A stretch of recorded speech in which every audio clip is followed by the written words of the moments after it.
به وأشهد أن محمدا عبده ورسوله الداعي إلى رضوانه وعلى آله وأصحابه ومن تبعهم بإحسان إلى يوم الدين. اللهم علمنا ما ينفعنا وانفعنا بما علمتنا وارزقنا علما. رب اشرح لي صدري ويسر لي أمري واحلل عقدة من لساني يفقه قولي. ثم أما بعد، بإذنه تعالى insyaallah kita akan lanjutkan kajian kita pada kitab Al-Ubudiyah lil Imam Ibnu Taimiyah rahimahullah taala. Semoga Allah Subhanahu wa taala memudahkan kita untuk bisa memahami dengan pemahaman yang benar, dan Allah memberikan taufik kepada kita bisa mengamalkan isi dari kitab yang ditulis oleh beliau. Kemarin minggu yang lalu kita sampaikan perkataan Ibnu Taimiyah rahimahullah terakhir adalah pada kalimat anta inda ta'ati qadariyun wa inda al-ma'siyati jabariyun. Jadi kamu ketika perintah untuk taat, kamu berhujjah dengan takdir. Ya, kamu mengatakan udah itu takdir Allah Subhanahu wa taala. Kalau Allah menghendaki saya untuk sholat, ya saya sholat. Tapi ketika kamu terjatuh dalam perbuatan maksiat, kamu jabariyun. Kamu mengatakan saya dipaksa dengan takdir. Tambah maksiat jabariyun. Jabariyun maknanya dipaksa untuk bermaksiat.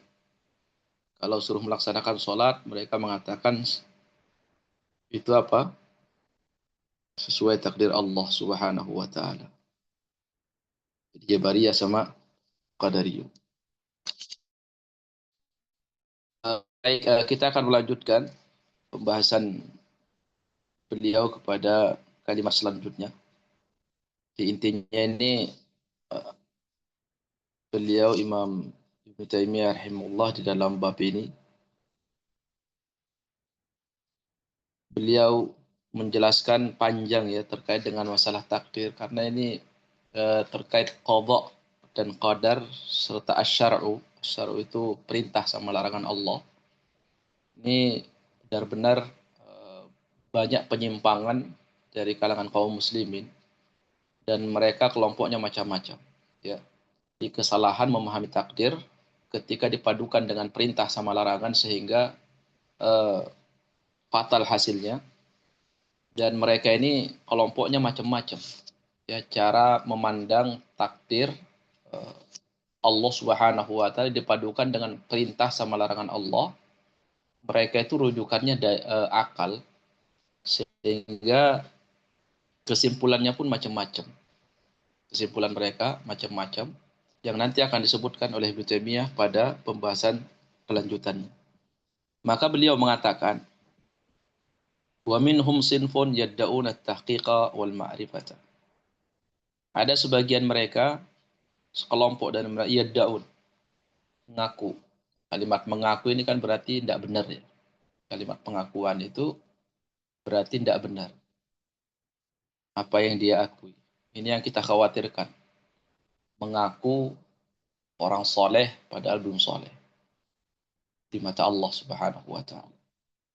Mengaku ahlus sunnah wal jamaah tapi bukan ahlus sunnah. Ini kalimat ini bahaya, mengaku. Maka dibutuhkan untuk muhasabah selalu dengan tajarrud, ya, introspeksi diri dengan melepaskan segala unsur hawa nafsu, ya, benar-benar berpegang kepada kebenaran yang datang dari Allah Subhanahu wa taala. Dengan seperti itu kita akan dimudahkan Allah mendapatkan taufik dan hidayah. Yadda'una madza at-tahqiqa wal ma'rifata.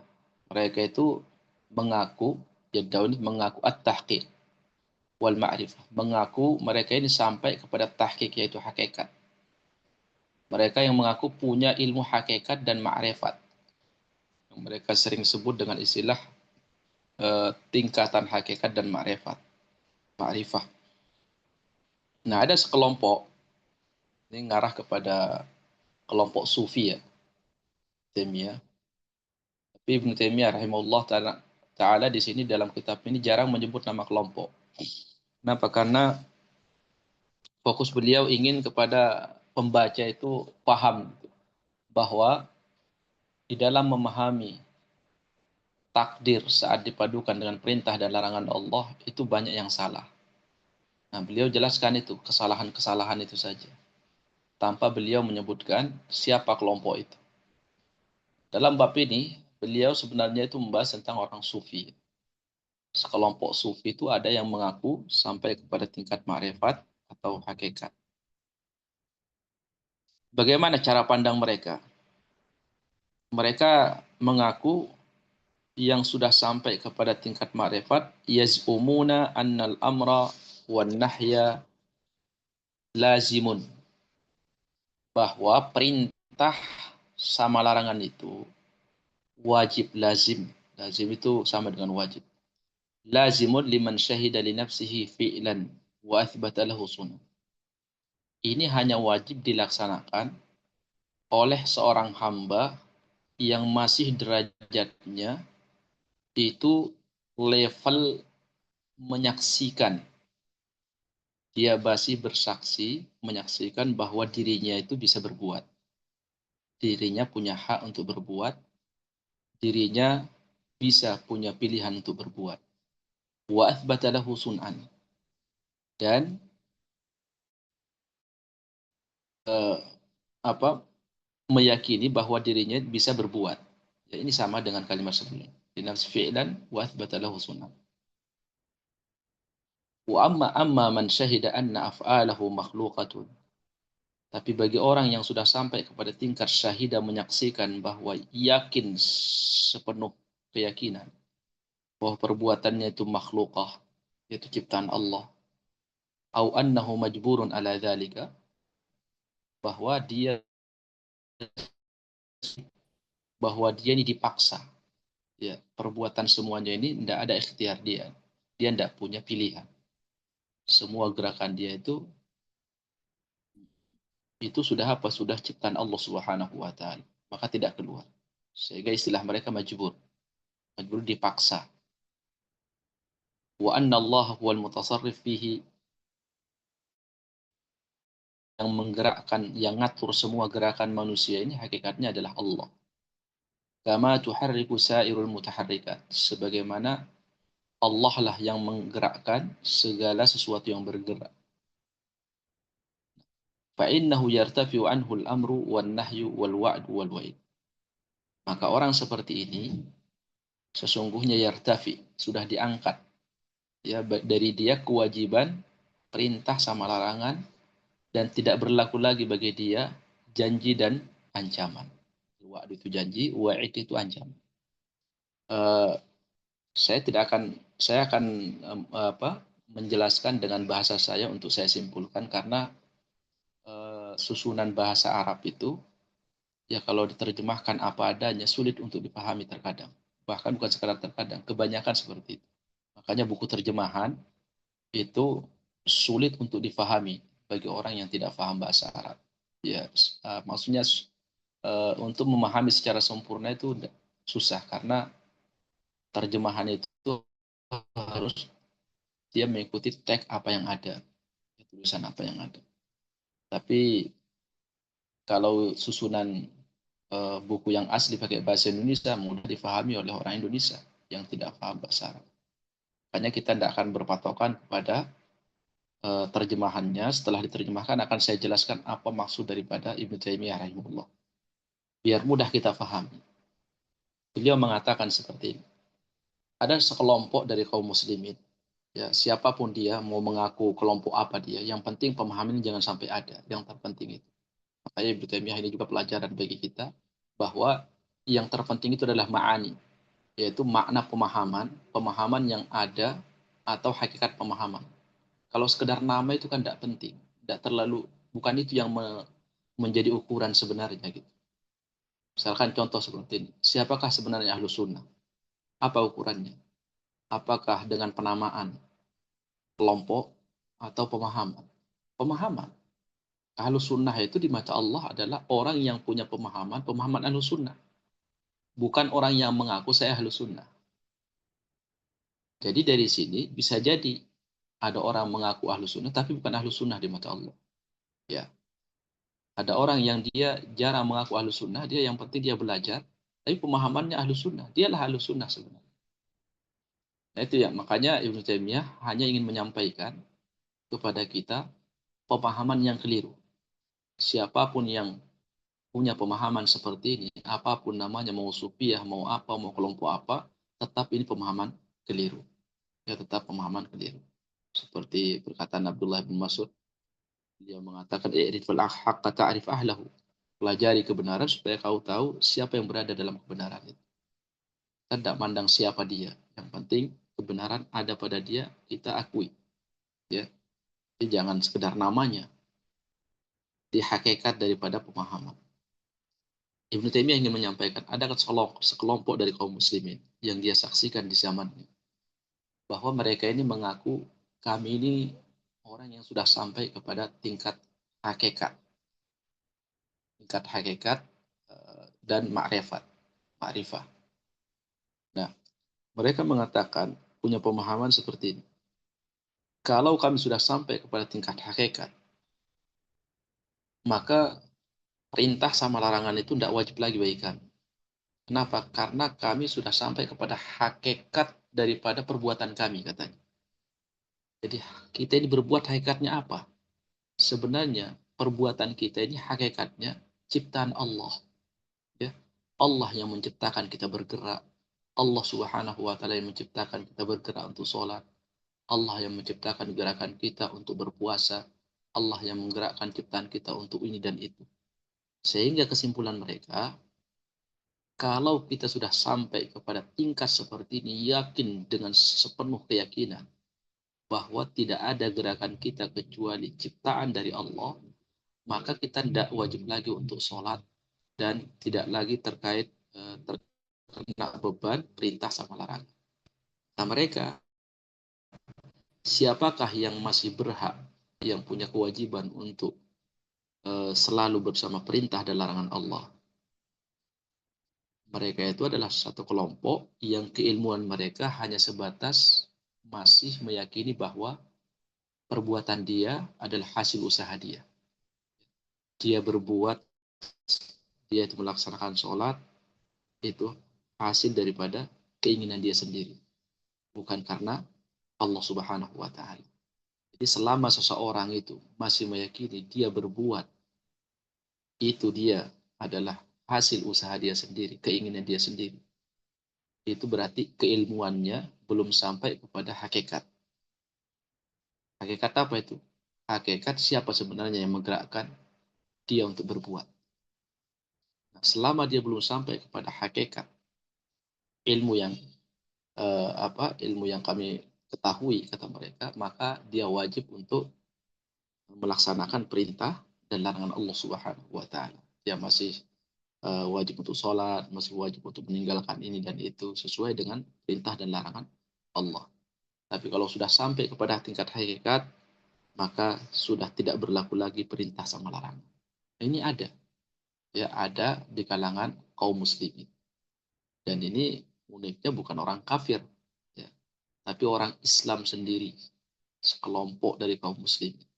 Di mana mereka di semua tempat bisa ada dan di semua zaman bisa ada semenjak munculnya kelompok ini, itu di zaman salaf, maka itu akan terus berlanjut sampai akhir zaman. Itu pemahaman. Nah, itu yang dimaksud oleh Ibnu Taimiyah rahimahullah taala di sini. Kemudian beliau melanjutkan, wa qad yaqulun man syahida al-iradata, barang siapa yang sudah sampai keilmuannya kepada tingkat kesaksian, jadi dia sudah menyaksikan. Kalimat menyaksikan itu maknanya apa? Dia seakan-akan sudah yakin betul, sudah seakan-akan tidak gaib lagi takdir Allah bagi dia. Iradah itu maksudnya takdir. Apa yang diinginkan Allah dalam takdirnya. Iradah itu qada, takdir itu maksudnya. Dia sudah sampai kepada pemahaman iradah. Ini sama tadi dengan hakikat ya. Beliau karena istilah ini juga dipakai sama mereka. digunakan semua oleh Ibnu Taimiyah supaya kita paham istilah-istilah yang tidak syar'i ini harus kita buang. Ya, istilah-istilah ini hanya dipakai sama mereka-mereka yang punya pemahaman yang menyimpang.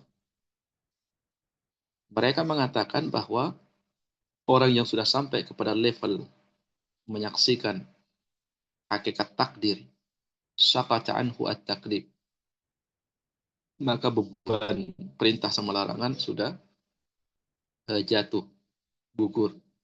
Wa yaz'um ahaduhum anna al-khadir sakata anhu at-taklif li syuhudihi al-iradah. Mereka melakukan kebohongan yang selanjutnya. Yaz'um. Za'ama yaz'um itu sama dengan mengaku sesuatu yang tidak benar. Dan mereka juga mengira atau meyakini salah seorang di antara mereka bahwa Khadir itu tidak kena kewajiban lagi. Nah, alasannya apa? Karena Khadir sudah sampai kepada tingkat hakikat tadi. Ya, syahidal iradah. Sudah menyaksikan hakikat takdir. Karena keilmuannya sudah sampai kepada hakikat takdir. Bahwa sesungguhnya semua perbuatan kita ini Allah yang menciptakan. Maka gugurlah kewajiban kepada Khadir. Gugurlah kewajiban dari Khadir. Khadir ini apakah dia nabi atau hamba yang soleh? Ini diperselisihkan oleh Ahlus Sunnah wal Jamaah sendiri. Karena tidak ada nas baik dari nabi apakah dia seorang nabi atau hamba biasa. Cuman ada isyarat-isyarat yang membuat para ulama rahimahullah ta'ala itu berselisih pendapat. فهؤلاء لا يفرقون بين العامة والخاصة الذين وشهدوا أن الله خالق أفعال العباد وأنه يدبر جميع الكائنات وقد يفرقون بين من يعلم ذلك علما وبين من يراه شهودا ولا يسقطون التكليف أمن يؤمن بذلك ويعلمه فقط ولكن عمن يشهده فلا يرى لنفسه فعلا أصلا وهؤلاء لا يجعلون الجبر وإثبات القدر مانعا من التكليف على هذا الوجه. Ini juga akan saya simpulkan langsung ya, karena kalau diartikan juga satu-satu kalimat saya kira sulit untuk dipahami, jadi saya langsung mau simpulkan. Jadi beliau Ibnu Taimiyah rahimahullah taala ingin menjelaskan kepada kita di dalam paragraf ini bahwa ini sama dengan yang tadi sebenarnya sudah lewat, bahwa mereka ini eh, di dalam masalah takdir. Jadi orang sufi ini, mungkin orang sufi ini ya yang punya pemahaman ada namanya ilmu hakikat dan makrifat. Itu mereka tidak bisa juga kita katakan mereka itu berhujjah dengan takdir seutuhnya atau menolak takdir seutuhnya. Nah, itu mereka, ya, orang sufi ini atau kelompok ini, itu mereka mematok manusia itu, ya, menghukumi manusia sesuai dengan tingkatan keilmuan, ya. Bukan dari sisi masalah pemahaman takdir atau tidak. Jadi kesimpulannya kata Ibnu Taimiyah mereka ini kalau ilmunya, kalau ilmu mereka, kalau ilmu mereka ini sudah sampai kepada tingkat hakikat, mereka mengatakan sudah tidak kena syariat, ya, perintah sama larangan. Tapi kalau mereka orang awam biasa yang masih meyakini bahwa gerakan itu adalah perbuatan mereka sendiri, ikhtiar dan pilihan mereka sendiri, maka mereka mengatakan mereka ini berlaku kepada mereka syariat. Sehingga kalau disimpul haula la yaj'aluna al-jabra wal itsbat al-kharmani min at-taqlid ala hadzal wajh. Jadi mereka juga kata Ibnu Taimiyah tidak menjadikan jabrun yaitu paksaan atau isbatul qadar itu menghalangi seorang dari taklid. Jadi kalau orang awam, mereka mengatakan kalau orang awam itu bagi mereka pemahamannya itu mereka tetap, sekalipun perbuatan mereka diciptakan Allah Subhanahu wa taala, tetap mereka harus melaksanakan perintah dan larangan Allah, ya, sesuai dengan takdir, sesuai dengan takdir Allah. Jadi sesuai syariat gitu. Nah, tapi kalau sudah mereka sampai kepada tingkat hakikat sama makrifat, kata mereka sudah lepas daripada syariat perintah sama sama larangan. Jadi mereka berhujah pakai takdir gitu. Berhujah pakai takdir untuk meninggalkan Allah Subhanahu wa taala karena takdir Allah gitu. Ini sudah takdir Allah. Bagi orang yang jadi bagi mereka simpelnya bahwa kalau sudah sampai kepada tingkat hakikat, mereka berhujah dengan takdir untuk meninggalkan syariat Allah. Takdir Allah sudah sampai kami kepada hakikat pemahaman, keyakinan bahwa ternyata kesimpulan semua ini adalah ciptaan Allah. Tapi kalau sekedar sebatas ilmu, sudah sekedar tahu tapi belum sampai kepada hakikatnya gitu kan. Keilmuan bagi mereka itu kan tingkatan. Tingkatannya sekedar tahu dia bahwa ciptaan Allah, perbuatan kita, tapi belum yakin seyakin-yakinnya seperti orang yang menyaksikan langsung hakikat sesuatu. Bagi mereka itu masih apa? Masih harus berjalan sama syariat, sekalipun takdir itu semua sekalipun perbuatan mereka semua ditakdirkan Allah, tapi mereka harus berusaha gitu. Jadi masih sesuai syariat mereka kalau ilmunya belum sampai kepada hakikat takdir. Jadi kalau sudah sampai kepada hakikat takdir, mereka berhujjah dengan takdir untuk meninggalkan syariat Allah Subhanahu wa taala. Ini proses perjalanan mereka. Baik, kita lanjutkan, semoga nanti semakin paham perkataan Ibnu Taimiyah rahimahullah taala, karena perkataan Ibnu Taimiyah ini juga diketahui bahwa Ibnu Taimiyah rahimahullah taala itu beliau terkadang menyimpulkan sesuatu itu setelah panjang dia jelaskan, nanti dia simpulkan. Hanya membaca kitab beliau itu tidak boleh sepotong-sepotong. Ya, mungkin karena saking luasnya ilmu beliau. Waqad waqa fi hadhihi tawaif al-muntasibina ila at-tauhid wal ma'rifah wat tauhid. Kelompok-kelompok kelompok-kelompok seperti ini banyak yang mereka menisbatkan diri kepada apa? Kepada kelompok yang sudah sampai kepada tingkat hakikat sama ma'rifat sama tauhid. Mereka mengatakan bahwa orang yang sudah sampai kepada level tadi, yang sudah tidak wajib untuk melaksanakan perintah dan menjauhi larangan itu sudah ahli tauhid puncak atas. Wa sababu dzalika annahu dhaqa nitaquhum an kaunil abdi yu'mar bima yaqdiru alaihi khilafuhu. Bima yuqaddaru alaihi khilafu. Karena mereka ini mumet, bahasanya, karena kenapa mereka sampai kepada kesimpulan seperti itu?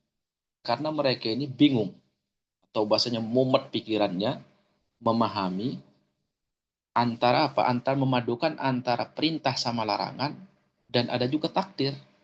Kata mereka, bagaimana seorang hamba diperintahkan oleh Allah untuk melakukan sesuatu di mana Allah menakdirkan kepada hamba tersebut untuk melakukan sesuatu yang tidak sesuai dengan perintah Allah.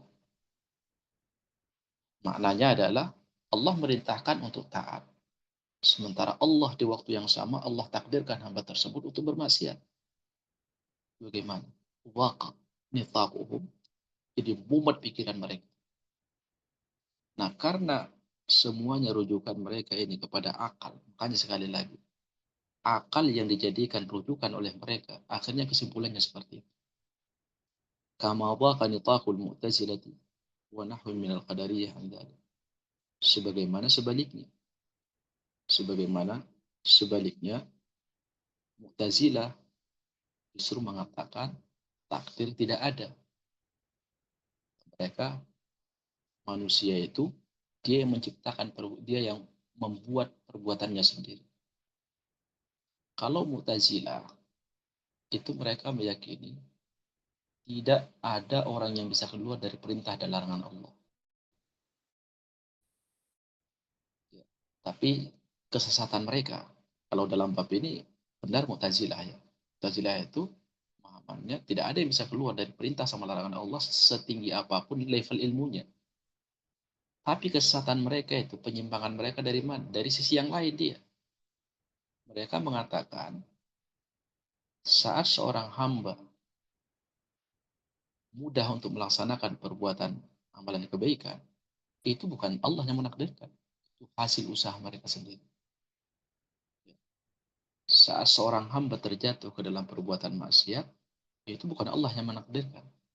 Itu hasil keinginan mereka sendiri. Sehingga mereka kesimpulannya apa? Kalau Mu'tazilah ini, mereka meyakini Allah wajib, bahasa mereka itu wajib bagi Allah untuk memberikan balasan kepada seorang hamba terkait amalan soleh yang dia perbuat, tidak boleh dilebihkan, tidak boleh dikurangi. Jadi mereka menganggap bahwa kita ini masuk surga itu kita masuk surga itu karena amalan kita. Kita masuk surga itu adalah apa namanya, timbal balik dari amalan kita, bukan karena rahmat Allah kata. Allah tidak punya jasa sama kita. Bahasanya bahasa yang mudah kita pahami. Jangan merasa punya jasa. Kenapa? Karena kami masuk surga bukan karena rahmat Allah. Kami sholat ya kami bekerja sendiri. Allah sekedar merintah. Kami sholat ya hasil usaha kami sendiri. Kalau kami terjatuh dalam perbuatan maksiat juga, yaitu keinginan kami sendiri. Tidak ada keterlibatan Allah Subhanahu wa taala. Itu Mu'tazilah. Mu'tazilah. Kan ahlu sunnah wal jamaah tidak seperti itu. Itu sama. Karena Mu'tazilah juga rujukannya akal. Sementara akal ini bingung memahami takdir. Bagaimana cara memadukan antara perintah dan larangan dengan takdir Allah Subhanahu wa taala. Sehingga Mu'tazilah ini kebalikan daripada kelompok sebelumnya. Kebalikan daripada kelompok sebelumnya. Yang mana mereka mengatakan bahwa semua ini takdir Allah Subhanahu wa taala. Sehingga apa? Sehingga kalau orang sudah sampai kepada hakikat ilmu ini, tidak wajib melaksanakan sholat, tidak wajib untuk melaksanakan puasa. Kalaupun terjatuh ke dalam perbuatan maksiat, tidak ada lagi ancaman bagi mereka. Tidak ada lagi ancaman untuk neraka bagi mereka. Selama mereka sudah sampai kepada hakikat daripada takdir itu seperti apa. Mu'tazilah kebalikannya. Mu'tazilah mengatakan, tidak, semua tidak ada namanya takdir Allah Subhanahu wa taala. Kita ini berbuat sesuai keinginan kita. Allah itu hanya memerintahkan. Allah hanya mengabarkan ini ada perintah, ini ada larangan. Silahkan yang mau ini laksanakan, yang mau masuk surga silahkan. Jadi mereka itu, Mu'tazilah itu memahami seperti ini. Kita sama Allah itu ibarat penjual sama pembeli. Kalau kita beli, misalkan beli barang ya, barang kepada seorang penjual barang. Kita beli HP misalnya, HP harganya 2 juta. Ketika kita serah terima, kita sebagai pembeli itu punya modal 2 juta. Kemudian dia punya barang HP. Barang HP ini memang harganya 2 juta pasarannya. Nah, ketika kita serah terima, ada enggak dari kedua belah pihak itu saling berjasa, merasa berjasa? Enggak ada. Kenapa enggak ada merasa berjasa? Karena sama-sama imbang pemberiannya. Sama-sama imbang pemberiannya. Kalau si Fulan, si A memberikan kepada si B HP, dan si B juga memberikan HP kepada si A dengan HP yang sama. Kira-kira dari keduanya siapa yang merasa berjasa? Tidak mungkin ada yang merasa berjasa. Ya. Orang yang merasa berjasa itu apabila dia merasa pemberiannya lebih daripada orang lain. Atau misalkan si A memberikan HP kepada si B sebagai hadiah dengan harga HP itu misalkan 10 juta. Akhirnya sebagai bentuk rasa terima kasihnya si B ini dikasih. Dia itu membalas hadiah itu dengan apa? Dengan satu bungkus gorengan misalkan. Nah, apakah yang dikasih HP ini merasa berjasa? Enggak mungkin dia merasa berjasa. Tapi orang yang memberikan HP itu akan masih lebih merasa berjasa. Saya ini kasih kamu HP harga nominal 10 juta. Kamu hanya membalas dengan gorengan berapa harganya. Nah, orang yang memberikan HP ini pasti merasa berjasa. Nah, orang Mu'tazilah ini di dalam memahami bagaimana interaksi seorang hamba antara amalan soleh yang dia perbuat dengan pahala yang akan dikasih oleh Allah hari kiamat. Itu kata mereka wajib bagi Allah. Untuk apa? Untuk memberi seorang hamba itu apa? Pahala sesuai dengan kadar amalan soleh yang dia berikan, yang dia amalkan. Tidak boleh bagi Allah itu memberikan lebih, kata mereka. Supaya apa? Kata mereka, kalau Allah memberi lebih, nanti Allah merasa berjasa. Jadi Allah tidak boleh memberikan lebih pahala. Kalau memang nilai amalan solehnya hanya dikasih 7 pahala, ya udah 7, jangan dilebihkan jadi 8. Supaya Allah tidak merasa berjasa, kata mereka. Itu keyakinan mereka. Dan juga Allah tidak boleh mengurangi. Nanti zalim. Kalau memang apa namanya nilai amalan soleh itu harus dikasih 7 pahala, tapi kok dikasih 6 pahala, berarti Allah zalim. Zalim. Mereka memahami bahwa Allah wajib ngasih pas pahala itu. Tidak boleh dilebihkan supaya Allah tidak berjasa. Kemudian tidak boleh Allah kurangi supaya Allah tidak zalim. Jadi nanti kesimpulannya kita masuk surga bukan karena rahmat Allah. Kita masuk surga karena tukar. Kita ini jual beli sama Allah. Kita beramal soleh, Allah kasih kita surga. Dan tidak boleh surga itu lebih mahal daripada amal soleh. Tidak boleh. Nah, ya emang seperti itu. Ini sama ini nilainya, kata mereka. Nilainya itu sama. Nah, ini berangkat dari mana? Berangkat dari memahami masalah perintah sama larangan. Saat dipadukan dengan takdir, mereka salah memahami. Mereka mengatakan bahwa Allah tidak ada keterlibatannya pada gerakan seorang hamba saat hamba itu melaksanakan perintah. Apa yang Allah perintahkan. Dan saat seorang hamba terjatuh dalam perbuatan dosa juga tidak ada keterlibatan Allah. Tidak ada takdir Allah di situ. Nah, ini Mu'tazilah. Supaya kita tahu ternyata betapa pentingnya, besarnya, mulianya pemahaman yang lurus terhadap syariat Allah Subhanahu wa taala. Baik, kita lanjutkan perkataan Ibnu Taimiyah rahimahullah taala. ثم المعتزلة أثبتت الأمر والنهي الشرعيين دون القضاء والقدر الذي هو إرادة الله العامة وخلقه لأفعال العباد. Nah, jadi ini tadi yang kita sampaikan tentang pemahaman Mu'tazilah.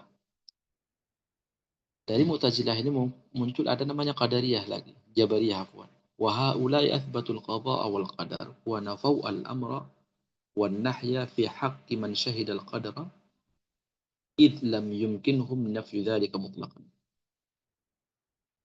Ini saya ini tidak tahu penafsirannya ya. Apakah Ibnu Taimiyah rahimahullah taala itu eh, memaksudkan ini kelompok sufi. Yang itu yang saya paham dari sampaikan di sini. Atau dia memaksudkan kelompok Jabariyah karena hampir mirip. Kalau Syekh Fauzan dan sebagian pensyarah itu menafsirkan bahwa dia memaksudkan di sini Jabariyah. Ya, Jabariyah. Kelompok Jabariyah itu kebalikan daripada Mu'tazilah. Nah, makanya kita ini harus paham pemahaman-pemahaman kelompok ya, terkait dengan masalah pemahaman takdir. Intinya di sini beliau mengatakan, sementara kelompok ini katanya, athbatul qada wal qadar. Tadi Mu'tazilah mengatakan tidak ada takdir. Tidak ada takdir Allah. Semua manusia perbuatannya itu adalah hasil usaha dia sendiri. Tidak ada keterlibatan Allah. Sebaliknya, ada kelompok yang kedua. Athbatul qada wal qadar. Mereka mengatakan bahwa mereka ini mengatakan Allah punya takdir. Tapi mereka menafikan al-amr wan nahy. Bahwa tidak ada lagi perintah sama larangan bagi orang yang sudah menyaksikan hakikat takdir tadi. Nah, ini yang apa namanya yang tadi saya sampaikan bahwa yang dimaksud kemungkinan besar oleh Ibnu Taimiyah itu adalah orang sufi tadi. Karena di sini dia mengatakan sementara orang ini, orang sufi ini, mereka meyakini ada takdir Allah Subhanahu wa taala, tapi mereka mengatakan tidak ada perintah sama larangan Allah. Bagi siapa? Bagi mereka yang sudah sampai kepada pengetahuan atau tahapan atau hakikat takdir. Tadi yaitu tingkat makrifat sama hakikat tadi. Kalau sudah sampai kepada tingkat hakikat, sudah tidak lagi wajib untuk sholat, tidak ada lagi keterkaitan sama perintah sama larangan Allah, kata mereka. Jadi kalau mereka meninggalkan perintah Allah atau terjatuh dalam perbuatan maksiat, sudah tidak ada saksi pada hari kiamat. Kenapa? Karena mereka ini sudah sampai kepada hakikat ilmu. Hakikat hakikat ilmu. Ini bedanya antara Sufiyah sama Mu'tazilah. Wa qawlu haula'i syarrun min qauli Mu'tazilah. Sehingga Ibnu Taimiyah mengatakan keyakinan, ya, keyakinan atau pemahaman orang sufi ini lebih buruk daripada Mu'tazilah kalau dibandingkan, tapi semuanya buruk ya, karena semuanya menyimpang. Tapi tetap keburukan itu kan ada tingkatannya juga. Sebagaimana neraka ada rakat. Neraka itu ada tingkatan-tingkatannya, cuma dia ke bawah neraka. Semakin ke dalam berarti semakin dahsyat. Semakin di atas itu semakin ringan. Nah, sama pemahaman Mu'tazilah mau pemahaman orang-orang sufi sama-sama sesat. Tapi mana lebih sesat? Kata Ibnu Taimiyah, lebih buruk itu adalah pemahaman orang sufi. Kenapa? Karena orang Mu'tazilah ini dia masih mengagungkan ada perintah sama larangan, mengagungkan syariat Allah. Dia hanya menolak takdir. Ya, di sini pemahaman sesat dia. Ini kalau dibandingkan dengan sufi. Kalau sufi ini tidak. Dia meyakini ada takdir. Kemudian mereka mengatakan bahwa kalau sudah sampai kepada ilmu hakikat takdir, irada atau hakikat tingkat hakikat itu, orang sudah tidak ada lagi syariat. Jadi di sinilah letaknya dia hanya meyakini takdir, menggunakan syariat Allah. Syariat Allah itu yaitu larangan sama perintah. Karena mereka menafikan, meniadakan, tidak ada lagi larangan, tidak ada lagi perintah.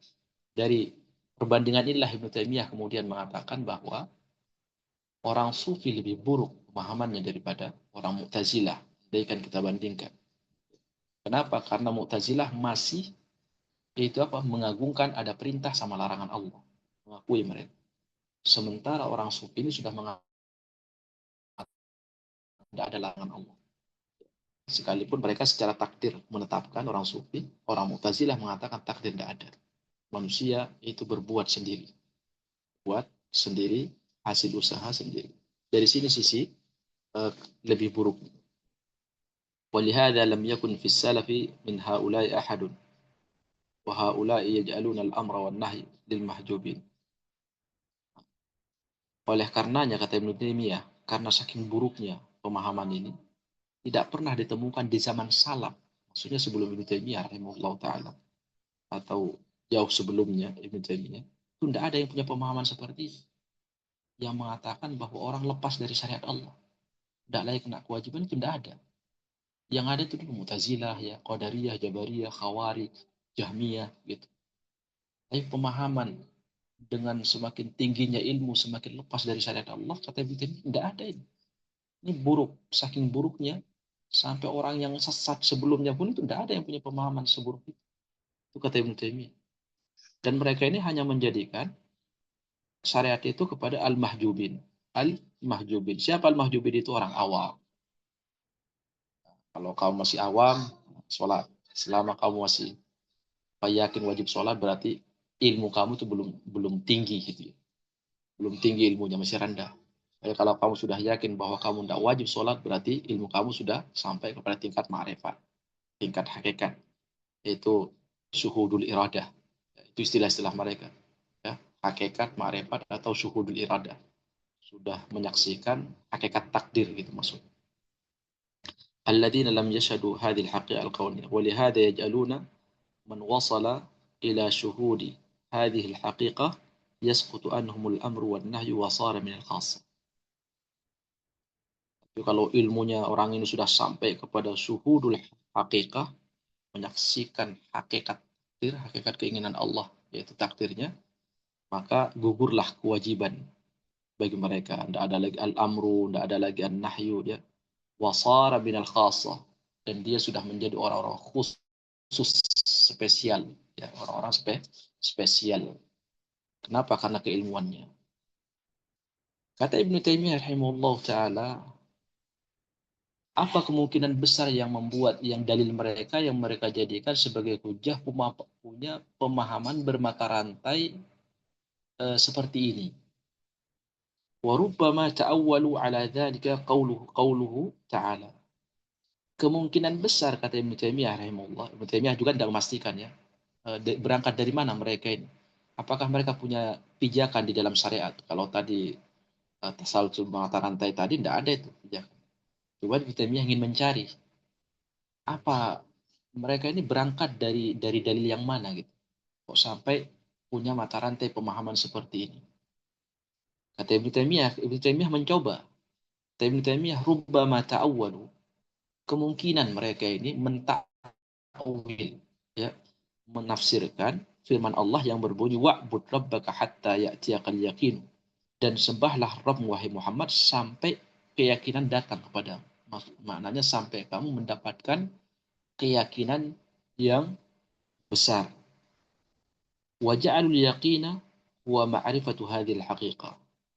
Sehingga mungkin mereka ini memahami, kata Ibnu Taimiyah, selama kamu itu belum sampai kepada tingkat hakikat tadi, keyakinan tadi. Nah, keyakinan yang mereka pahami mungkin di sini maknanya adalah ilmu hakikat tadi. Ya, ilmu hakikat tadi. Selama kamu belum sampai kepada ilmu hakikat itu, kalau sudah sampai kepada ilmu hakikat itu, maka tidak usah kamu sembah Rob. Seakan-akan mereka memahami ini, kata Ibnu Taimiyah, Nabi diperintahkan oleh Allah untuk selalu menyembah Allah, beribadah kepada Allah, sampai nanti dia mengetahui atau mendapatkan ilmu hakikat. Kalau sudah sampai kepada ilmu hakikat, berhentilah kamu menyembah Rabbmu. Wa qawlu haula'i kufrun sharih. Bagaimana orang yang mengatakan seperti ini, bahwa apabila dia sudah sampai kepada hakikat, ilmu hakikat, maka tidak wajib lagi dia untuk beribadah, perintah tidak berlaku lagi bagi dia, syariat tidak berlaku lagi sama dia. Kata Ibnu Taimiyah, orang yang meyakini, menafsirkan yakin di sini dengan ilmu hakikat, itu adalah kufrun sharih, sebuah kekufuran yang nyata dan jelas. Jadi pelakunya keluar dari agama Allah Subhanahu wa taala. Al-yakin di sini apa tafsirannya? Itu kematian. Ya, semua ahli tafsir yang punya pemahaman ahlu sunnah wal jamaah yang lurus pemahamannya mengatakan hatta ya'tiyakal yaqin wa'bud rabbaka hatta ya'tiyakal yaqinu, sembahlah Rabbmu sampai kamu datang kepadamu keyakinan, mana hatta ya'tiyakal maut, sembahlah Rabbmu sampai kematian mendatangi. Menjemput. Kenapa kematian disebut dia? Ya, karena tidak ada orang yang ragu dengan kematian. Tidak ada satupun yang ragu dengan kematian. Ada orang ragu dengan, tapi orang yang ragu dengan adanya kematian itu tidak ada. Sehingga apa? Sehingga Allah menamakan al-mautu wal yakin. Kematian adalah sebuah keyakinan. Karena tidak ada satu orang pun yang kematian. Sampai orang kafir sekalipun yakin mereka akan mati. Ya. Jadi kalau hari kebangkitan, orang yang mengingkar. Nah, kata Ibnu Taimiyah rahimahullah, al-yakin di sini itu ditafsirkan sama mereka itu adalah apa itu? Ilmu hakikat tadi. Maka kata Ibnu Taimiyah, siapa yang punya pemahaman seperti ini, maka dia terjatuh ke dalam kekufuran yang nyata, jelas, tidak diperselisihkan oleh para ulama. Wa in waqa fihi tawaifu lam ya wa in waqa fihi wa in waqa fihi tawaifu lam ya'lamu annahu kufur. Sekalipun, kata Ibnu Taimiyah, sekalipun, ya, sekalipun, wa in waqa'a, mungkin bisa ditarik ke atas mana? Ya, oh itu ya, afwan, Ananda. Ya, ya betul. Wa in waqa'a fihi tawaifu lam ya'lamu annahu kufrun. Sekalipun mereka yang terjatuh dalam kelompok ini itu tidak tahu kalau itu sebuah kekufuran. Itu adalah sebuah kekufuran. Ya. فإنه قد علم بالاضطرار من دين الإسلام أن الأمر والنهي لازم لكل عبد ما دام عقله حاضرا إلى أن يموت. Jadi kata Ibnu Taimiyah ini kalau dilihat zahir ucapannya mengatakan, sekalipun orang itu orang yang terjatuh dalam perbuatan seperti ini, pemahaman seperti ini, ya, dia keluar dari agama. Sekalipun dia beralasan dia tidak tahu. Sekalipun dia jahil, dia tidak tahu kalau ini sebuah kekufuran. Kenapa tidak diterima kata Ibnu Taimiyah? Karena kejahilan dalam bab ini itu benar-benar tidak bisa diterima karena ini perkara yang besar dalam agama. Ya. Semua orang itu tahu ini al-ilmu ma'lumun min ad-din bil darurah. Ini yang disebut oleh para ulama rahimahullah. Dia perkara-perkara yang tidak diizinkan atau yang tidak dimaafkan di dalam. Apa itu? Yaitu pemahaman atau keyakinan bahwa perintah sama larangan Allah itu akan senantiasa berlaku bagi seorang hamba selama akalnya sehat, hadir, ila ayyamut, sampai wafat. Ini semua orang Islam wajib tahu kata Ibnu Taimiyah. Tidak dikasih udzur orang jahil. Ya, tidak dikasih udzur orang jahil dalam bab ini. Kalau ada kata Ibnu Taimiyah orang yang meyakini bahwa ketika seseorang sudah sampai kepada ilmu hakikat maka tidak wajib lagi terkena perintah sama larangan, maka dia keluar dari agama, udzur jahilnya tidak diterima.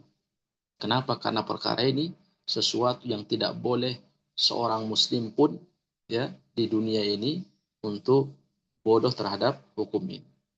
La yasqutu anhul amru wan nahyu. Di mana seorang mukmin, seorang muslim selama akalnya sehat, hadir itu sehat maksudnya. Itu dia pasti kena kewajiban larangan dan perintah sampai dia wafat. La yasqutu anhul amru wan nahyu, tidak akan tergugur dari dia kewajib perintah sama larangan. La bisudusuhudihil qadar wala bighairi dzalik. Sekalipun dia itu sampai kepada ilmu hakikat, menyaksikan hakikat takdir. Itu tidak bisa kata Ibnu Taimiyah. Faman lam ya'rif dzalika arrafahu wa bayyana lahu. Kata Ibnu Taimiyah, siapa yang benar-benar jahil dalam bab ini harus diajar. Harus dikasih tahu. Diajar, diluruskan pemahaman. Wa bayyana lahu. Fa in asarra ala i'tiqadi suqutil amri wan nahyi fa innahu yuqtal. Kalau masih ngeyel setelah dikasih tahu bahwa tidak ada namanya orang muslim tidak terkena kewajiban syariat Allah. Setelah dikasih tahu kok masih ngeyel, masih meyakini bahwa ada orang yang bisa keluar dari perintah dan larangan Allah kalau sudah ilmunya sampai kepada ilmu hakikat, kata Ibnu Taimiyah, fa innahu yuqtal. Maka saat itu dia harus dibunuh. Ini haddur riddah namanya. Karena dia sudah keluar dari agama, diajarkan, dikasih tahu, kok ngeyel, sudah berarti kan kalau dikasih tahu, dikasih kesempatan dia untuk tobat. Ngeyel, masih asarra itu masih terus menerus memegang prinsip yang sesat, keyakinan yang batil dan akidah yang rusak itu, maka terakhir kalau sudah tidak ada jalan untuk tobat kembali kepada pemahaman yang benar, yuqtal. Kata beliau harus dibunuh. Dan Nabi SAW dalam hadis Sahih Bukhari menyebutkan, man baddala dinahu faqtuluh. Siapa yang meninggalkan agamanya, maka bunuhlah dia, penggal leher. Karena agama ini tidak main-main. Ya, agama ini harus dipegang dengan kuat. Allah mengatakan, ya Yahya khudhil kitaba biquwwah. Wa Yahya, amalkanlah Al-Qur'an ini, amalkanlah kitab ini dengan kuat. Itu seorang nabi aja suruh beramal sungguh-sungguh, enggak boleh main-main. Kata Ibnu Taimiyah rahimahullah taala, wa qad kathurat mithlu hadhihi al-maqalat fil mustakhirin, amma al-mustaqdimuna min hadhihi al-ummah falam takun hadhihi al-maqal ma'rufatan fihi. Ini pemahaman dan keyakinan seperti ini banyak ya kita dapatkan kata Ibnu Taimiyah pada generasi akhir-akhir dari umat ini. Tentunya di zamannya ya, banyak sekali itu, sudah mulai banyak. Wa ammal mustaqdimun, adapun ulama salaf sebelumnya, sahabat atau tabi'in, ya tabi'ut tabi'in. Kata beliau, lam takun hadhil maqalatu ma'rufatan inda fihi. Ini pemahaman seperti ini, perkataan seperti ini, ilmu seperti ini, mereka tidak tahu. Belum muncul, tidak ada. Ya, saking buruknya pemahaman ini. Padahal dulu di akhir generasi sahabat itu sudah mulai bermunculan itu. Ada Qadariyah, ada Jabariyah, ada Khawarij, ada Mu'tazilah, sudah muncul. Tapi pemahaman Sufi ini yang mengatakan gugur kewajiban, itu tidak ada. Itu yang disebut kalau Ibn Taimiyah saking buruknya pemahaman ini. Dulu tidak ada. Padahal pemahaman menyimpang sudah ada dulu. Sudah bermunculan itu Khawarij, Jahmiyah, ya, Mu'tazilah, Qadariyah. Itu semua kan masalah akidah. Ini semua masalah akidah, masalah keyakinan, definisi masalah iman. Nah, ini muncul belakangan. Kenapa? Karena sudah semakin jauh dari masa kenabian, itu akan semakin banyak pemahaman-pemahaman yang menyimpang. Baik. وهذه الملاقات مقالات هي معاداة لله ورسوله ومعاداة له وصد عن سبيله ومشاقة له. Pemahaman seperti ini hakikatnya adalah pemahaman yang menantang Allah dan Rasulnya, memusuhi Allah dan Rasulnya, serta akan menghalangi hamba-hamba Allah dari jalan Allah yang lurus, musyaqatun lahu wa takdzibun li rusulih, dan sebagai bentuk pendustaan kepada para rasul Allah, wa mudaddatun lahu fi hukmihi, dan sebagai bentuk tantangan, tandingan bagi hukum Allah subhanahu wa ta'ala. Wa in kana man yaqulu hadhihi al-maqalati qad yajhalu dhalika wa ya'taqidu anna hadha alladhi huwa alayhi huwa tariqur rasul. Sekalipun orang yang punya pemahaman ini jahil, sekalipun dia mengira bahwa apa yang dia yakini ini, yang dia pahami ini, inilah yang dijalani atau syariat yang dibawa oleh Nabi Muhammad. Sekalipun dia tidak paham, kata Ibnu Taimiyah rahimahullah ta'ala. Wa tariqu awliyaillahi al-muhaqqiqin. Dan mungkin dia juga meyakini inilah ya jalan yang ditempuh oleh wali-wali Allah al-muhaqqiqin yang sebenarnya. Ya al-muhaqqiq. Wa huwa fi dzalika bimanzilati man ya'taqidu anna as-salata la tajibu alaihi liistighna'ihi anha bima hasala lahu min al-ahwal al-qalbiyah. Siapapun mereka ini, kata Ibnu Taimiyah, ya, sekalipun mereka jahil dengan pemahaman ini sebenarnya, mereka meyakini bahwa inilah jalan yang dibawa oleh Nabi, mereka ini perumpamannya sama persis, kata Ibnu Taimiyah, seperti orang yang yakin bahwa sholat itu tidak wajib. Tidak wajib bagi dia. Kenapa? Karena dia sudah sudah mendapatkan kondisi hati yang sampai kepada tingkat yang tertinggi gitu. Jadi istilahnya di sini ini sama persis, kata Ibnu Taimiyah, orang yang mengatakan sholat saya sudah tidak wajib sholat.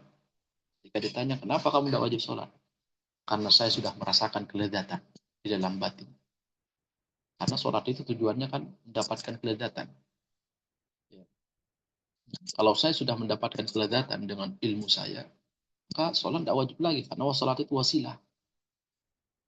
Nah ini kata Ibnu Taimiyah sama ini orang-orang. Orang ini yang mengatakan tidak wajib lagi sholat, gugur kewajiban. Ada orang muslim yang mengatakan tidak wajib bagi dia sholat ketika dia sudah mendapatkan kelezatan. Atau sama orang ini dengan annal khamra halalun lahu likaunihi min al-khawas alladziina la yadhurruhum syurbul khamr. Atau mereka-mereka ini orang sufi ini sama seperti orang yang mengatakan khamr itu haram, halal bagi saya. Kenapa? Karena saya ini orang-orang khusus, ya, wali lah, wali. Sehingga apa? Sehingga kalau wali itu minum khamr maka tidak berdosa. Jadi kalau kalian orang awam minum khamr dosa. Sama kata Ibnu Taimiyah. Kelompok sufi sama dengan orang yang mengatakan seperti ini. Minuman keras bagi saya halal karena saya ini wali.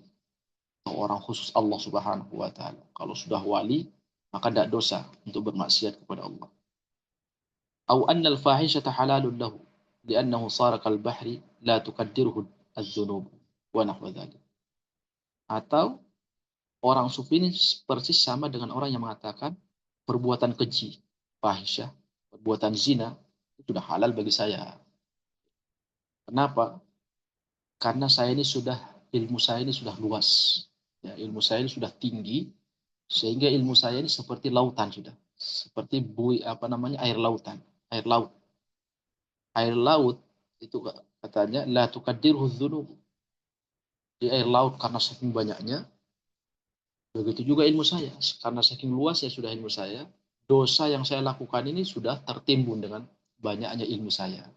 Jadi sudah tidak pengaruh. Sudah tidak berpengaruh. Sama seperti kita membuang kotoran ke laut, kotoran apa saja itu pasti suatu saat akan hanyut, tidak akan bisa merubah air laut tersebut. Kenapa? Saking luasnya air laut itu. Kita buang kotoran apa yang bau, apa sampah semuanya tidak akan bisa merubah kemurnian itu air laut. Tidak akan bisa merubah. Mungkin yang di samping-samping. Tapi merubah semua air laut tidak bisa. Nah, begitulah kata Ibnu Taimiyah ini. Perumpamaan orang-orang sufi. Seperti orang yang mengatakan saya sudah tidak haram untuk zina. Kenapa? Karena ilmu saya ini sudah luas. Sekalipun zina itu haram, tapi bagi saya secara khusus itu dosa zina itu sudah termakan, sudah lebur, sudah tertutup dengan luasnya ilmu saya. Tapi zina itu akan berbahaya dosanya bagi siapa? Bagi orang yang ilmunya masih sedikit, orang awam, maka mereka tidak boleh zina. Ya, tapi kalau wali-wali pun sudah mengatakan sudah sampai pada tingkat tertentu, pahalanya sudah besar, dijamin masuk surga, maka berbuat dosa sudah tidak berbahaya lagi bagi mereka. Nah, itulah mata rantai cara pemahaman mereka, cara berpikir mereka, berangkat dari kesalahan memahami pemaduan bagaimana memadukan antara takdir sama perintah dan larangan Allah Subhanahu wa taala. Baik jemaah sekalian dirahmati oleh Allah, alhamdulillah tanpa terasa 1 jam kita bersama ilmu. Semoga Allah Subhanahu wa taala memberikan taufik pada kita selalu dan kita diberikan kesempatan untuk bisa membenahi pemahaman kita sebelum kita diwafatkan oleh Allah Subhanahu wa taala. Baik, barakallahu fikum. Sisa waktu sebagaimana kita sepakati kita akan gunakan untuk sama-sama mudzakarah tanya jawab. Tafadhal barakallahu fikum. Nah, Ustaz, jazakallah khairan wa barakallahu fiik wa ahsanallahu ilaik atas ilmu yang telah disampaikan oleh Ustaz. Semoga menjadi ilmu yang bermanfaat bagi kita semua, Amin dapat amin amin ya dipahami, rabbal alamin. diamalkan, serta didakwahkan. Semoga Allah Ta'ala memberikan taufik kepada kita semua. Amin ya rabbal alamin. Baik, kepada jemaah yang ingin bertanya kepada Ustaz secara langsung dipersilakan untuk membuka mikrofonnya atau mic-nya, ataupun juga yang ingin bertanya melalui kolom chat dipersilakan, nanti insya Allah akan dibacakan. Baik, tafadhol. Assalamualaikum Ustadz. Waalaikumsalam warahmatullahi wabarakatuh. Ustadz, Tafadhali. Afwan, setelah mendengar pemaparan Ustadz, benarkah yang saya pahami ini tentang hakikat bahwa ilmu hakikat ini maksudnya ilmunya sudah tinggi ya? Begitu maksudnya Ustadz? Iya, itu menurut mereka ilmu Iya, hakikat. menurut mereka. Betul. Iya, Betul ya yang saya pahami. iya. Nah, terus saya mau tanya Ustadz, sekarang kan banyak orang yang kalau mendapatkan sesuatu selalu mengatakan, iya ini kan saya yang kerja keras, akhirnya saya kaya. Ini kan saya, apakah itu bisa dikategorikan mereka terjerumus ke apa kelompok mutazilah, walaupun mereka belum menjadi pengikutnya, begitu Kak Ustadz? Enggak sampai nanti bisa jadi secara zahir dia seperti itu. Kata ulama rahimahullah seperti ini. Ada omongan-omongan keseharian. Nah, di dalam syariat ini ada namanya sebab akibat ya. Itu sudah rumus kehidupan, syariat pun membenarkan ada sebab, ada usaha, maka ada hasil gitu. Atau dengan istilah sebab akibat. Jadi Ya, saya ini bekerja karena bekerja keras. Misalnya. Saya berhasil mendapatkannya bekerja keras. Saya ini sukses belajar karena saya bersungguh-sungguh gitu. Ya, kalau istilah itu hanya sekedar keceplosan omongan biasa tanpa diikuti dengan keyakinan, maka dia bukan Mu'tazilah ya. Bukan Mu'tazilah. Karena biasa, karena di dalam agama juga kan gitu. Kita ayo bersungguh-sungguh, ada istilah-istilah kata motivasi. Kata Imam siapa itu? Kata Imam Syafi'i dalam syairnya, "Man talabal ula sahiral layali wa man ramal ula min ghairi kaddin adha'al umra fi talabil muhali." Kata Imam Syafi'i, barang siapa yang bercapek-capek maka dia akan berhasil. Barang siapa yang ingin berhasil tapi tidak mau bercapek-capek, maka dia menghabiskan umurnya untuk menginginkan mendapat sesuatu yang mustahil untuk dia dapatkan. Tarumul izzah tsumma tanamu lailan. Kamu ingin mulia mendapatkan ilmu tapi kamu banyak tidur di waktu malam, kan? Tarum yabusul bahra man talabal lali. Orang yang mau mencari mutiara nyelam ke dalam laut. Itu sebab, artinya kita suruh usaha, berjuang bersungguh-sungguh. Jadi kalau orang mengatakan, ya ini saya bekerja keras, makanya saya alhamdulillah dapat seperti ini. Nah itu harus ditanya dia. Tidak boleh dihukumi secara dhahir. Karena ada omongan sehari-hari, keseharian itu sudah menjadi istilah dan dibenarkan juga oleh syariat. Contoh misalkan kan, ada pencuri mau masuk ke dalam rumah. Tiba-tiba digonggong oleh anjing. Anjingnya menggonggong. Akhirnya pencurinya lari. Nah kita mungkin keceplosan. Alhamdulillah ya, ada anjing itu menggonggong. Kalau tidak menggonggong, dicuri itu ini saya. Kan omongan biasa itu. Nah, kata ulama rahimahullah ta'ala, kalau ucapan keseharian seperti yang zahirnya dia Mu'tazilah, zahirnya ya, zahirnya Mu'tazilah. Kalau diikuti dengan keyakinan, maka jadi Mu'tazilah dia. Kalau memang secara keseluruhannya seperti itu dia. Tapi kalau dia hanya sekedar keceplosan, itu hal yang biasa. Itu hal yang biasa. Dan itu banyak dalam kehidupan sehari-hari kita. Kita jatuh misalkan, akhirnya ada orang lihat dia bantu kita, alhamdulillah ada kamu ya, kalau tidak ada kamu saya gimana gitu kan. Itu kan biasa itu. Nah ini dimaklumi oleh para ulama karena syariat juga membenarkan, namanya sebab, yaitu lari ke sebab. Jadi kalau itu nanti diikuti sama keyakinan baru. Hanya yang dilarang itu adalah jangan sampai seseorang itu meyakini, wah ini hasil usaha saya, makanya saya jadi seperti ini, kaya raya seperti ini. Kalau keyakinan itu bahaya, itu Mu'tazilah jadinya nanti.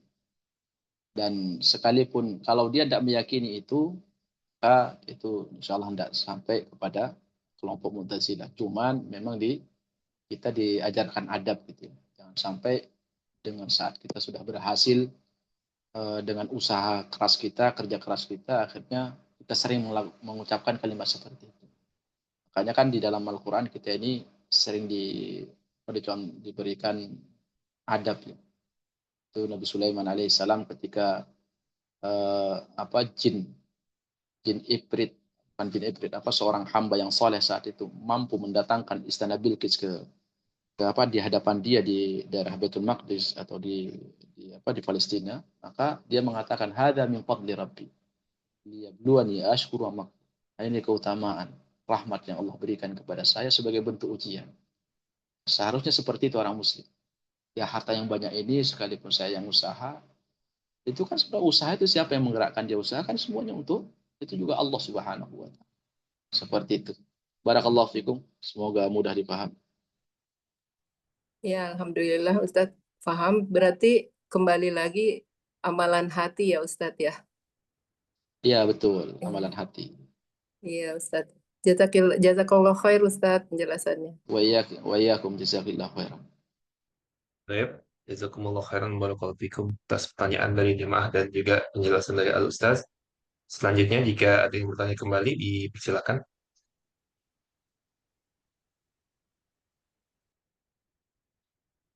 Assalamualaikum warahmatullahi wabarakatuh. Waalaikumsalam. Waalaikumsalam. Ustadz, nyambung dengan pertanyaan Bu Leli tadi. Seringkali kita mendengar slogan motivasi bahasanya gitu ya Ustadz. Betul. Bahwa ikhtiar itu tidak membohongin hasil. Nah, itu kan sering tuh Ustadz. Iya. Kalau Betul. itu terus dilakukan sehingga menumbuhkan keyakinan. Karena kan sesuatu yang diulang-ulang itu kan untuk menumbuhkan keyakinan. bahwa ini betul-betul ikhtiar gitu loh Ustaz. Itu bagaimana Ustaz memahami yang demikian? Gimana? Pertanyaannya di ini lagi, diulang. Kan suka nih bagian dari memotivasi slogan-slogan mengatakan ikhtiar itu tidak membohongi hasil. Kalau sungguh-sungguh, kalau ini kan hasilnya ini dianya nih menaksukan gitu kan. Ikhtiar itu tidak membohongi hasil, sehingga seolah-olah di sana itu karena ikhtiarnya. Sedangkan kita kan memahamin ikhtiar ini kan hanya wasilah, Ustadz. Oke. Ya, iya. Tetapi karena ini diulang-ulang sehingga yang muncul itu karena ikhtiar. Itu bukan wasilah, tapi betul-betul karena dia bersungguh-sungguhlah kan maka dia berhasil. Ini kan betul-betul tipis ya Ustadz, kita kan sedang berusaha, apalagi kita sedang melakukan belajar ubudiyah, penghambaan diri kepada Allah Ta'ala. Bentuk-bentuk seperti ini, slogan-slogan seperti ini, minimal kepada diri kita sendiri, itu kan dinafikan gitu loh Ustadz. Artilah kalau wala quwata illa billah. Artinya, ikhtiar kita sekuat apapun, jika tidak diizinkan Allah, itu tidak ada apa-apanya. Oke. Betul. Dengan sesedikit apapun ikhtiar kita kalau Allah berkehendak, itu mudah bagi Allah Ta'ala. Nah, untuk mesikapin seperti ini bagaimana nih Ustaz? Baik. Ada perkataan Ibnu Qayyim rahimahullah ta'ala yang sangat indah, mungkin bisa dijadikan sebagai kaidah, bahwa kata beliau, tarkul asbab qadhun fi syariati wa tarkul tawakkul qadhun fit tauhid.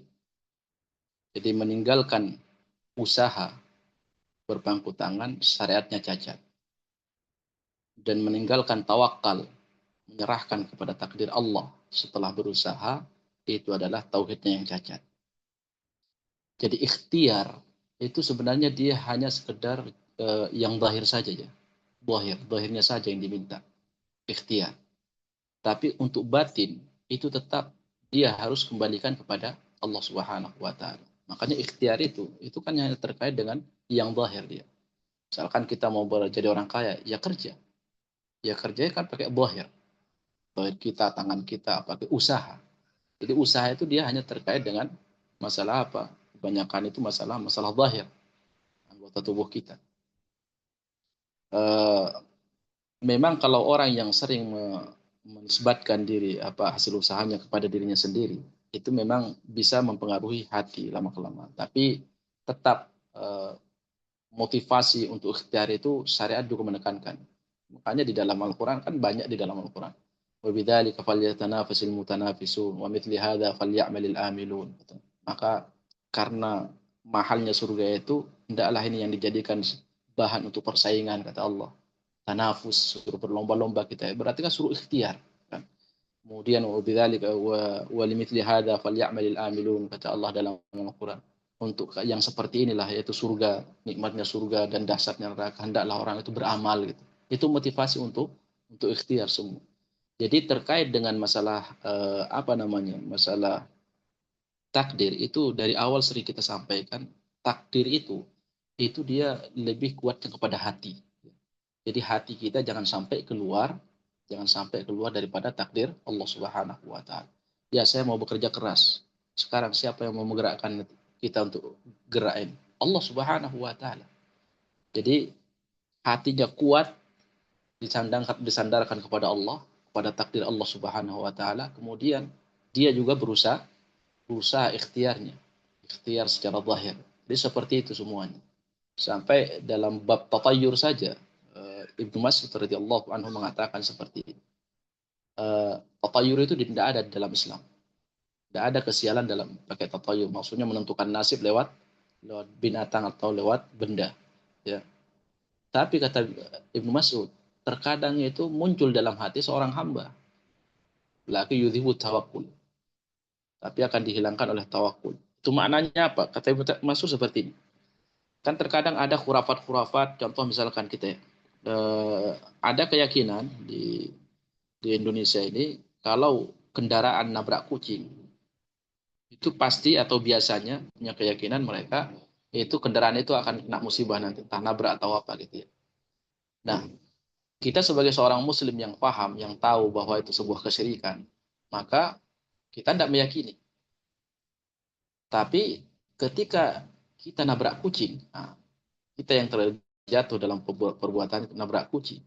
Nah, terkadang ada itu, ya, terlintas. Oh iya, kata orang biasanya ini akan kena musibah. Ada deg-degan itu, sekalipun kita tidak yakin ya. Terkadang ada perasaan itu.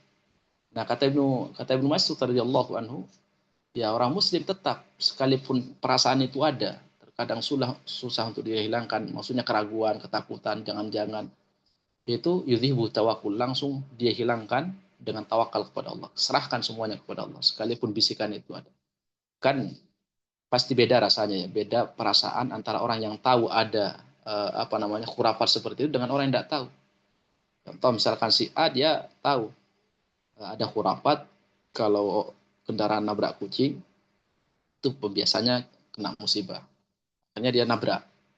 Pasti sekalipun dia tidak yakin ada perasaan rasa khawatir, ingat dengan khurafat itu. Si B, dia tidak tahu ada khurafat seperti itu. Dia nabrak kucing, dia biasa aja, enjoy saja dia kan. Karena apa? Karena dia tidak tahu sebelumnya. Nah, orang yang sudah tahu pasti ada perasaan itu. Nah, itu yang dimaksud oleh Ibnu Mas'ud. Jadi orang muslim itu terkadang dengan khurafat-khurafat ada rasa bisikan juga seperti itu, terkadang ada. Jangan-jangan gitu. Tapi tetap dia harus hilangkan dengan tawakal kepada Allah Subhanahu wa taala. Jadi motivasi atau slogan-slogan yang motivasi kita tetap di dalam syariat itu ada. Dianjurkan kita untuk berusaha, itu pandangan syariatnya. Kemudian masalah takdirnya nanti kita kembalinya kepada tawakal. Di amalan hati. Jadi maksimal di dalam syariatnya yaitu amalan zahirnya, dan maksimal di dalam ketawakalannya yaitu terkait dengan takdirnya. Yang nanti disampaikan oleh Ibnu Qayyim rahimahullah taala, bahwa meninggalkan sebab tidak ada ikhtiar cacat syariatnya. Tapi kalau dia juga mengandalkan ikhtiarnya tanpa tawakal kepada Allah, maka cacat tauhid. Insyaallah itu kaidahnya ya. Kaidahnya seperti itu. Ya, semoga bisa membantu masalah-masalah yang mungkin ada masih sembrau di kepala kita terkait masalah takdir. Barakallahu fikum. Seperti itu, Bu Meti. Satu lagi pertanyaan Ustadz, apakah kelompok yang disebut sufi itu seluruh yang memahami bagian dari sufi itu pemahamannya begitu Ustadz, menyimpang? Adakah ya sufi yang pemandangannya lurus di dalam kehidupan nyata seperti ini? Kan banyak mengaku sufi ini. Apakah itu semua sama sesat Ustadz? Baik, sebenarnya kalau ditinjau dari awalnya, penamaan sufi itu apa? Gitu kan. Kenapa ini ada istilah sufi? Satu yang jelas di syariat tidak ada, Quran tidak ada, hadits Nabi tidak ada ya. Kita sepakat itu tidak ada. Nah, tapi kenapa dalam dunia nyatanya kok ada, di lapangannya kok ada sufi? Bahkan istilah itu dimuat dalam kitab-kitab para ulama. Sekarang kita harus tarik dulu benang merahnya ini, ya, kemana ujungnya kan? Karena kalau langsung kita pangkas dari ininya mungkin nanti bingung. Nah, sufi ini, orang ulama yang membahas masalah sufi pun mereka ini berselisih. Ini sufi dari kalimat apa? Apa dari kalimat sufa atau suf? Ada yang mengatakan sufa. Sufa itu ada di zaman Nabi, ahlu sufa. Mereka yang tidak punya harta, tidak punya keluarga, itu ditaruh oleh Nabi di sebagian pojok masjid khusus bagi mereka. Mereka tidur di situ, istirahat di situ, ya. Nah, ini mereka yang tidak punya keluarga, ahlu sufa. Mereka ini kerja ibadah saja kan, jarang kerja, ya, pokoknya ibadah. Kalau nanti ada panggilan perang ya perang, kemudian ada waktu sholat, belajar gitu. Tidak mikirin nafkah sudah, karena tidak punya keluarga. Jadi mereka ini fokus ibadah. Nah, sehingga diambillah istilah itu sufi, yaitu orang-orang yang fokus ibadah, ya jarang mikirin harta, pokoknya fokus ibadah, gimana menata hati, kemudian belajar aja, beramal aja gitu. Nah, mereka ini di awal-awal seperti itu. Mereka di awal-awal seperti itu.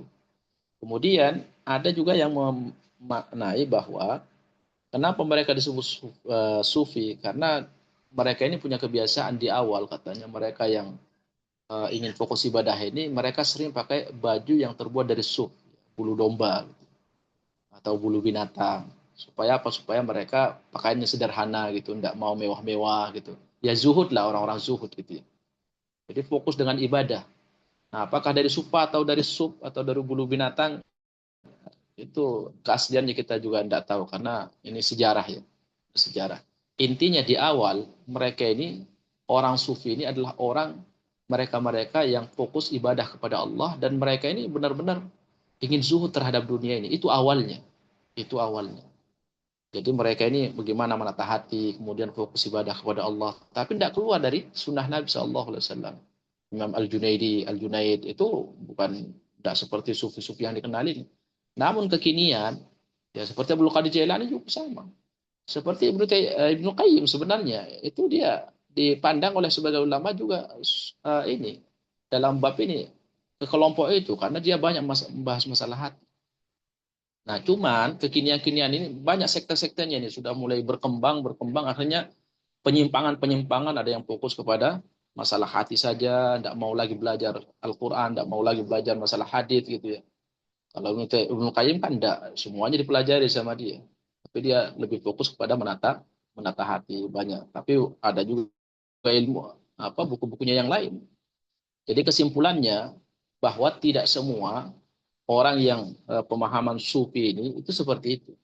Karena kalau kita tarik garis benang merahnya itu di awal-awal tidak menyimpang seperti ini. Tidak ada orang meninggalkan syariat. Makanya pentolan mereka mengatakan seperti ini. Siapa yang meyakini bahwa kita harus keluar dari sunnah, Al-Quran dan sunnah, maka dia sesat. Itu orang sufi sendiri mengatakan pentolan. Itu awal-awal mereka mengatakan seperti itu. Karena mereka sudah melihat banyak belakangan-belakangan ini sekte-sekte mereka itu sudah menyimpang dari apa yang mereka bawa sebenarnya. Ya. Jadi mereka ini, orang sufi ini sebenarnya di awal itu hanya orang-orang yang zuhud, jauh dari dunia. Kalau di zaman sahabat seperti Salamah bin Aqwa gitu ya. Kemudian Abu Dzar Al-Ghifari, itu mereka buat tempat di pemukiman di namanya ada di luar Madinah, di luar Madinah. Itu di situ tempat Abu Dzar Al-Ghifari. Dulu ketika Rasulullah sudah wafat di zaman Muawiyah, beliau ketika di Syam itu sering tengkar sama Muawiyah di sana. Karena dia melihat, kata Abu Dzar, kamu tidak boleh bermewah-mewah dalam kehidupan. Kata Muawiyah, selama ini halal, tidak ada masalah. Tidak, ini akan jadi api neraka gitu. Jadi tengkar terus sama Muawiyah dia. Itu di zaman Utsman. Ya, Abu Dzar Al-Ghifari. Jadi tengkar terus sama Muawiyah. Akhirnya diminta Abu Dzar ini untuk datang ke Madinah oleh Utsman. Kemudian ditanya, kamu kenapa sering tengkar sama Muawiyah? Muawiyah saat itu gubernur di Syam ya, di zamannya Utsman. Kata dia, gimana saya tidak tengkar? Saya nasihati Muawiyah supaya jangan bermewah-mewahan, karena nanti seluruh yang dipandangan Ibnu Abu Dzar, bahwa harta yang di luar kebutuhan dia terus tidak dia sedekahkan di jalan Allah, kata Abu Dzar, itu akan jadi setrika hari kiamat. Itu pemahaman Abu Dzar, sekalipun pemahaman yang tidak benar dan dibantah oleh semua para sahabat, banyakkan sahabat. Itu yang membuat dia sering tengkar sama Muawiyah. Muawiyah ya namanya gubernur mewah kan. Abu Dzar melihat kita harus zuhud. Akhirnya begitu didatangkan ke Madinah, ditanya oleh Utsman bin Affan, hanya beliau cerita, kata Utsman, ya kamu tidak boleh seperti itu. Kalau kamu ini berarti selama orang itu, kata Utsman bin Affan, bukan yang diharamkan, tidak ada masalah. Berarti kamu ini, kata Utsman bin Affan, kamu ini harus ini, tidak boleh kamu tinggal di kota, ya, tidak boleh kamu balik ke Syam. Akhirnya Abu Dzar itu dia keluar dari Madinah, izin sama Utsman bin Affan, izinkan saya untuk keluar tinggal di Madinah. Dia cari sebuah perkampungan yang jauh dari Madinah, karena Madinah juga sudah mulai banyak harta di situ saat itu, sudah mulai ya kota lah ya di zaman Utsman bin Affan. Dan dia juga tidak mau ke Syam karena dia tidak beliau itu tidak bisa hidup sama melihat orang kaya gitu, orang bermewah-mewah, itu Abu Dzar. Jadi dia itu harus mencari tempat lingkungan yang sepi, perkampungan gitu, jauh dari kemewahan. Itu yang bikin hatinya dia tenang. Ya udah, kata Utsman, kamu kalau tidak bisa hidup sama orang-orang yang mewah, ya kamu harus menyendiri. Akhirnya dia menyendiri di akhir hidupnya sampai dia wafat di tempat penyendirian dia, penyepian dia. Nah, itu awalnya seperti itu, ya. Nah, mereka-mereka ini ya teruslah berlanjut. Ya ada sebagian orang yang memang fokus kepada ibadah, zuhud sama dunia. Cuman terkenal lah istilah mereka dengan sufi. Seperti itu. Tapi sekali lagi kinian-kiniannya mereka menyimpang sampai punya pemahaman yang disampaikan oleh Ibnu Taimiyah seperti ini. Pemahaman mereka sudah menyimpang. Generasi awal mereka membuat istilah seperti ini, amalan-amalan fokus untuk ibadah ini, itu tidak sampai seperti ini. Tidak keluar dari syariat Allah mereka dulu. Begitu Bu Meti, singkat ceritanya, Allah a'lam. Ya Ustaz, alhamdulillah. Jazakallah khair, barakallahu fiik. Wa iyyakum barakallah. Baik, jazakumullah khairan barakallahu fikum. Pertanyaan dari jemaah dan juga penjelasan dari Al-Ustaz. Mungkin satu pertanyaan lagi Ustaz ya. Bisa waktu Fadal. tinggal 5 menit. Pada jemaah yang ingin bertanya dipersilakan.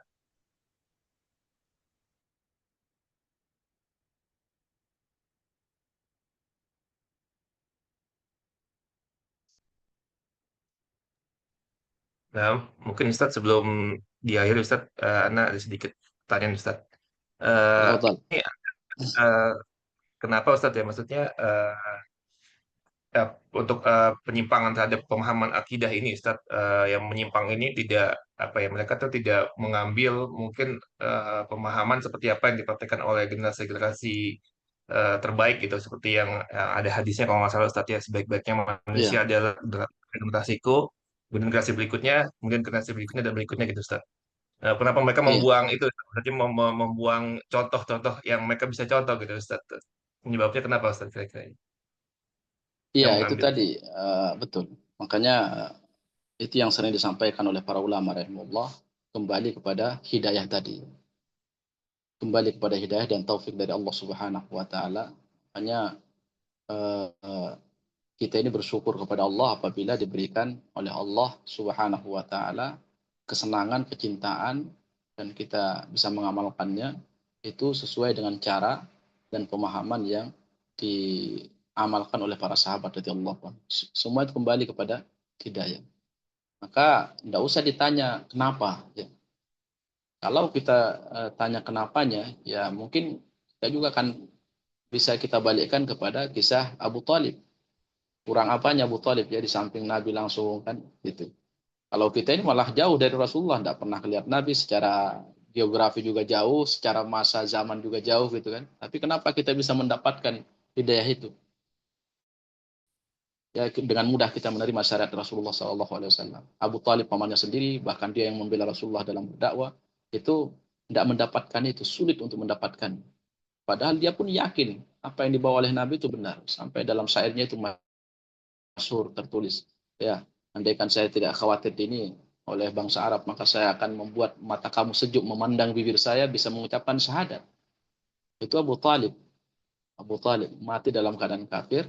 Padahal paman Nabi menyaksikan langsung mukjizat Rasulullah di depan mata dia. Kurang apanya dia. Nah, itulah kembali lagi kepada uh, hidayah dari Allah Subhanahu wa taala. Barang siapa yang Allah kehendaki dapat hidayah, tidak ada satupun yang bisa menyesatkan. Dan siapa yang Allah sesatkan, tidak ada satupun yang bisa ngasih hidayah. Nah, seperti itu jawabannya Abu Arkan ya. Barakallahu fikum. Masya Jazakumullah Allah, khairan. berarti memang wayak Ustaz, berarti nikmat hidayah itu memang nikmat yang sangat besar Ustaz ya. Yang harus, Betul, yang betul mungkin Abu Arkan. kita, nah juga kode khususnya mungkin sering tidak mensyukuri Ustaz, mungkin sering Iya, terlewat gitu betul. Ustaz. Insya Allah. Insyaallah. Barakallahu fikum. Barakallahu fiik Ustaz. Tapi Ustaz, Insyaallah. mungkin karena waktunya sudah mau habis, kita akan Iya, akhiri kajian ini Ustaz ya. Sebelum diakhiri, baik, Ana baik. mungkin mewakili jamaah mengucapkan jazakallahu khairan wa barakallahu fiik wa ahsanallahu ilaik atas kekurangan waktu, Kum wa ilmu iyyakum. dan faedah serta nasihat Barakallahu fikum. yang telah disampaikan oleh Al Ustaz. Semoga Ustaz dan keluarga beserta kita semua selalu berada dalam lindungan Allah Taala. Ya Rabbal Alamin. Kita tutup Allahumma majelis amin ini ya dengan doa rabbal kafaratul majelis. alamin. Subhanakallahumma wa Subhanakallahumma bihamdika, asyhadu an la ilaha illa wa anta, la ilaha astaghfiruka illa wa anta, atubu ilaik. astaghfirullah. Assalamualaikum warahmatullahi wabarakatuh. Waalaikumsalam Waalaikumsalam warahmatullahi warahmatullahi wabarakatuh. wabarakatuh. Jazakallah khair Ustaz. Ustaz Wa Abu iyyakum Akbar. Abu jazakumullah khairan Arkan, Ibu-ibu. jazakallah Wa khair. Barakallahu iyyakum. fikum. Wa Jazakumullah khairan Abu Arkan. Insyaallah. Semuanya. iyyakum Ya, Ustaz. semoga Jazakallahu khairan. Barakallahu fiik. Allahumma amin wa iyyakum wa fikum barakallah. Izin keluar ibu-ibu